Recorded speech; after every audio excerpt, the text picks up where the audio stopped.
Quand Obito Uchiwa se sacrifie pour sauver son ami lors de la 3e Grande Guerre Ninja, personne n'imagine qu'il deviendra l'architecte de la 4e. Comment ce ninja bienveillant a-t-il pu sombrer dans les ténèbres au point de vouloir plonger le monde entier dans une illusion? L'histoire d'Obito, c'est pas simplement celle d'un méchant, c'est l'histoire d'une descente aux enfers où face à la réalité du système, il décide que si le monde ne peut être sauvé, alors il mérite d'être remplacé. Et si je vous disais que la plus grande tragédie de cette histoire n'est pas la naissance d'un antagoniste, mais bien la mort d'un héros qui aurait pu changer le monde des ninjas à tout jamais. Le clan Uchiwa, un nom respecté et craint à travers le monde. Dans celui-ci, Obito est une anomalie. Là où la plupart des membres excellent dès leur plus jeune âge, lui galère à maîtriser les techniques les plus basiques. Pire encore, à 13 ans, il n'a toujours pas éveillé son Sharingan. C'est un garçon maladroit, souvent en retard, mais il possède une particularité qui le rend spécial. Obito n'a jamais oublié pourquoi il veut devenir Hokage, protéger les habitants du village. Mais malgré la chance d'être un Uchiwa, son quotidien est loin d'être facile. Orphelin, il vit seul, sans parents pour l'encourager, mais surtout sans clan pour le soutenir, car oui, les Uchiwa ne voient en lui qu'une déception. C'est ça le climat dans lequel il grandit. Et petit à petit, toute cette mixture nous amène à son équipe, dirigée par Minato Namikaze, une équipe particulière. D'un côté, Kakashi Hatake, fils du célèbre Cro-Blanc de Konoha, un génie qui à 6 ans était déjà Chunin. Kakashi incarne tout ce qu'Obito n'est pas, froid, calculateur et respectant les règles à la lettre. Dans le monde des ninjas, ceux qui ne respectent pas les règles sont considérés comme des déchets. Ça, c'est la phrase préférée de Kakashi, la valeur qu'il incarne, une vision mécanique qui hérisse Obito au plus haut point. Car pour lui, être ninja va au-delà des règles. Être ninja, c'est protéger les siens, c'est ne jamais abandonner ses camarades. Cette phrase, cette conviction, c'est le cœur même d'Obito. C'est ça qui le définit. Et puis il y a Rin, la 3e de cette équipe, douce et attentionnée, celle pour qui le cœur d'Obito bat, celle qui soigne ses blessures après chaque entraînement, mais surtout celle qui croit en lui quand personne d'autre ne le fait. Le truc, c'est qu'elle n'a Dieu que pour Kakashi. Ça, évidemment, c'est une souffrance supplémentaire pour Obito. Mais ce qui est fascinant chez lui, c'est que malgré toutes ces difficultés, sa lumière ne s'éteint jamais. Il croit profondément que le travail peut surpasser le génie, que la bonté peut vaincre le mal. Il s'entraîne jusqu'à l'épuisement pour attraper Kakashi, pour impressionner Rin, et surtout pour obtenir la reconnaissance de son clan. Ce n'est pas pour rien qu'il admire les Hokage. Il représente tout ce quoi il aspire, force et bienveillance. Son rêve n'est pas motivé par la gloire personnelle, mais par un désir sincère de protéger son village. La 3e Grande Guerre Ninja fait rage. Les villages s'affrontent sans merci, et au milieu de ce chaos, une mission cruciale est confiée à l'équipe de Minato, détruire le pont Kanabi pour couper la ligne de ravitaillement d'Iwa. Ce n'est pas une mission comme les autres, c'est la première fois que Kakashi, fraîchement promu Jonin, prend la tête de l'équipe. Pour Obito, c'est l'occasion de prouver sa valeur, de montrer que malgré son absence de Sharingan, il mérite sa place. Minato se sépare du groupe pour rejoindre le front, mais rien ne se passe comme prévu. Sur le chemin, Rin est capturé par des ninjas d'Iwa, et c'est là que deux visions du monde s'affrontent violemment. Pour Kakashi, il faut continuer la mission, les règles sont claires. Pour Obito par contre, ces mots sont comme un coup de couteau. Comment peut-on abandonner un camarade? Ce n'est pas seulement la femme qu'il aime, c'est aussi et surtout un membre de leur équipe, une amie. Vous vous rappelez de la phrase d'Obito? C'est son Nindo, et il fonce sauver Rin. C'est dans ce moment de pure détermination, alors qu'il fait face à un ninja d'Iwa, qu'Obito éveille enfin son Sharingan. Pas par désir de puissance, pas par haine, mais par volonté de protéger, une manifestation parfaite de qui il est vraiment. Mais alors que la victoire semble proche, un ninja d'Iwa provoque un éboulement. Kakashi distrait ne voit pas le rocher qui lui tombe dessus, mais Obito, lui, il voit, et il ne réfléchit pas. Il le pousse et se retrouve écrasé à sa place. Il n'y a aucun espoir, tout le monde le sait. Obito est condamné, et pourtant même face à la mort, il reste fidèle à lui-même. C'est son héritage. Il demande à Kakashi de protéger Rin et meurt en héros. Ce qui est beau ici, c'est que le cadeau son œil est bien plus qu'une offrande. C'est symbolique. Les yeux sont les outils à travers lesquels on voit. En offrant son Sharingan à Kakashi, Obito n'offre pas juste un pouvoir, il partage littéralement sa vision du monde. C'est un acte qui transcende la mort elle-même. À partir d'aujourd'hui et quoi qu'il arrive, Obito reste en vie à travers le regard de Kakashi.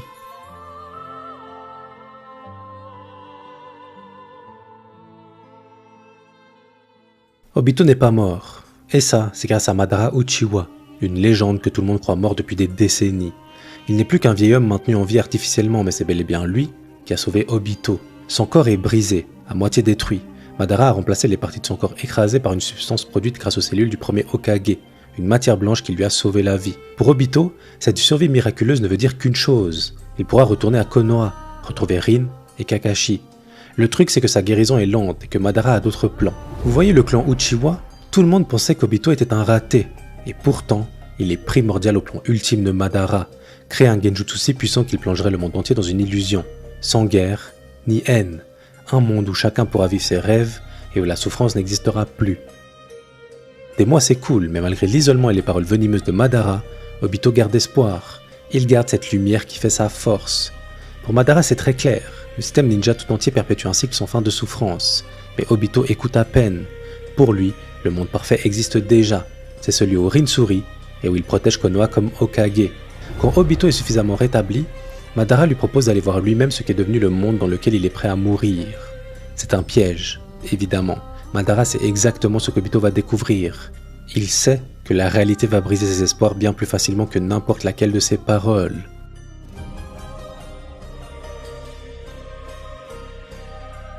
Le temps s'arrête, l'univers tout entier s'effondre autour d'Obito.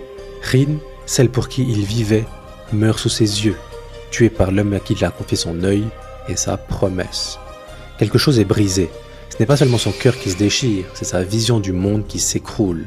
Toutes ses croyances, tous ses espoirs, absolument tout s'évanouit en un instant.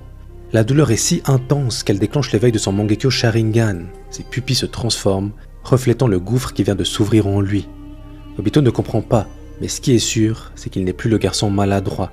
C'est une force de la nature, poussée par une rage pure. Ce qu'Obito ne sait pas encore, c'est la vérité derrière ce qu'il vient de voir. Il ne sait pas que Rin avait été capturé par Kiri et transformé en Jinchuriki dans le cadre d'un plan visant à détruire Konoha. Il ne sait pas non plus qu'elle a supplié Kakashi de la tuer. Il ne voit que l'horreur d'un monde qui lui arrache la seule chose qu'il aime. De retour à la grotte, Madara l'attend. Il n'a pas besoin de demander ce qui s'est passé. Il sait. Madara a gagné. Obito est mort. À sa place se tient maintenant l'homme qui deviendra son successeur, l'exécuteur du plan visant à remodeler le monde. Cet homme, c'est Tobi. Madara lui transmet tout, ses connaissances et ses techniques, mais surtout les secrets des Uchiwa et les bijoux. Il lui dit littéralement tout, mais en plus, il lui parle d'un homme, l'élu, Nagato Uzumaki, porteur du légendaire Rinnegan. Le truc, c'est que Madara devient très faible, il ne peut pas se maintenir en vie. Avant de s'éteindre, il fait une ultime demande à Obito, lui permettre de revenir à la vie grâce au Rinne Tensei de Nagato. Aveuglé par sa douleur, Obito accepte sans se questionner, incapable de voir qu'il ne sera jamais qu'un pion sur l'échiquier de Madara. Et c'est là son erreur. À partir de maintenant, le fantôme masqué qu'est Tobi se fait appeler Madara Uchiwa, un être qui existe dans l'ombre, manipulant les fils du destin avec une patience inhumaine. Tobi commence à façonner le monde depuis les coulisses, créant les conditions qui mèneront à la concrétisation du plan. Et ce plan, il passe par Konoha. Obito y retourne, non pas comme un héros, mais comme un vengeur. Ce soir-là, Kushina Uzumaki, le Jinchuriki de Kyuubi, donne naissance à son fils. C'est donc le moment où le sceau retenant Kyuubi est le plus vulnérable. Obito le sait, et c'est exactement ce qu'il attend. Le truc, c'est que Kushina, c'est la femme du 4e Hokage, Minato, l'ancien maître de Obito. Son ancien sensei ne le reconnaît pas. Il ne peut pas imaginer que derrière ce masque se cache un élève qu'il croyait mort. Et la suite, vous la connaissez.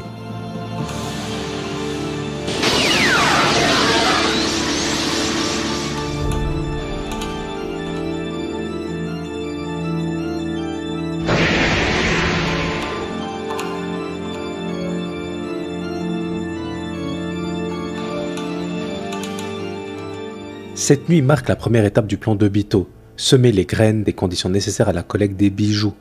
Les années passent, Tobi reste dans l'ombre et manipule tout le monde en se faisant passer pour Madara. C'est à ce moment précis que l'Akatsuki est formée. Cette organisation est un groupe cherchant la paix, et Obito l'observe de très près car parmi les créateurs de celle-ci se trouvent Nagato et son Rinnegan, la clé de tout. Quand Nagato devient Pain, l'Akatsuki devient alors ce que nous connaissons, une organisation de criminels traquant les Jinchuriki. Mais là où Tobi croit manipuler Nagato pour son plan, Nagato manipule celui-ci pour le sien, l'instauration de la paix par la destruction.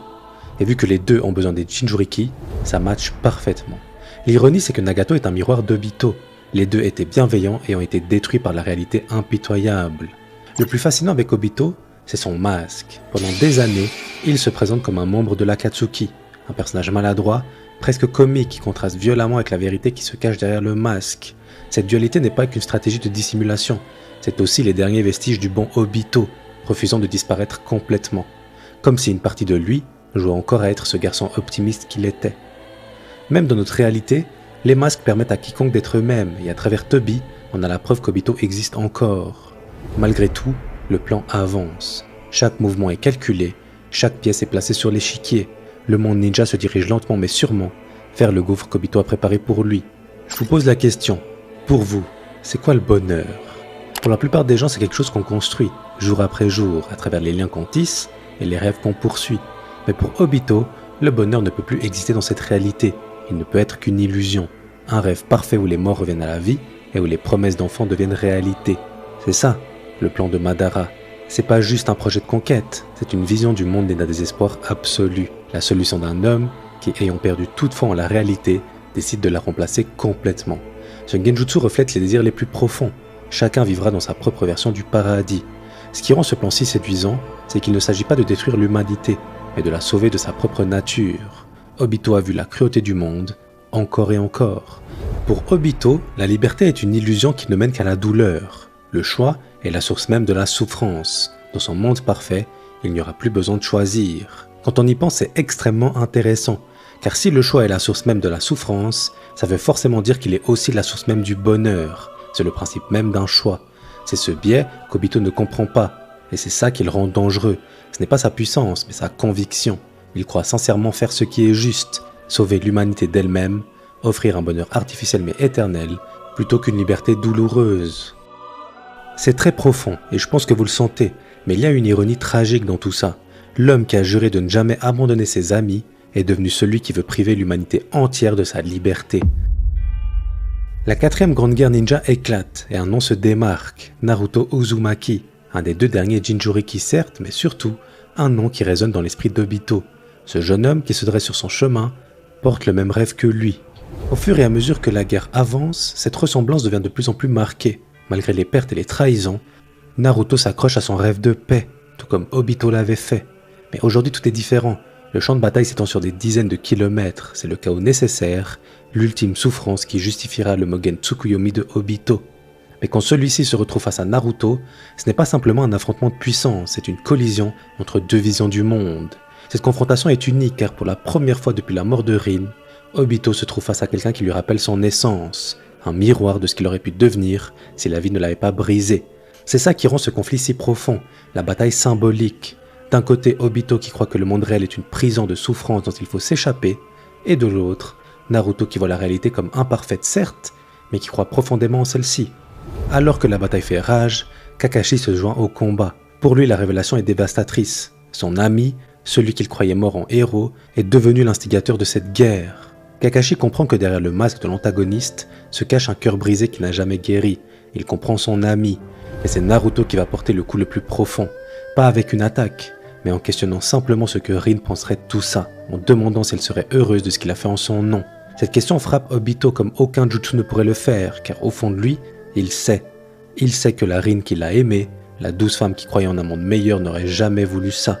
Pour la première fois depuis des décennies, quelque chose s'effrite dans la conviction d'Obito.